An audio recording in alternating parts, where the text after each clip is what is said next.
উফ, আমার আবার সময় হয়ে গেল রে। রাস্তার সব লোক বালতি হারিয়ে নিয়ে এখনই চলে আসবে আমার কাছে। একেই তো বলে ভিআইপি, তাই না? রাখ তোর ভিআইপি।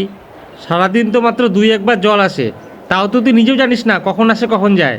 আরে ওটাকেই তো বলে ডিমান্ড। মানুষ আমার জন্য চাতক পাখির মতন বসে থাকে যে কখন আমি আসবো। আর তুই, আর তোর জল পেতে গেলে কুস্তির মতন করে তোকে চাপ দিতে হয়। লোকে আমার চাপে ঠিকই, কিন্তু আমি তো কাউকে ধোকা দিই না তোর মতন। তাই তো মাঝপথে মাঝে মধ্যে বন্ধ হয়ে যাস। যখন কারো মাথায় শ্যাম্পু এবং গায়ে সাবান দিয়ে থাকে তখনই তো বন্ধ হোস। তখন লোকে কার কাছে আসে? আমার কাছেই তো। শোন, আমার জল হলো পরিষ্কার, মিউনিসিপ্যালিটির জল।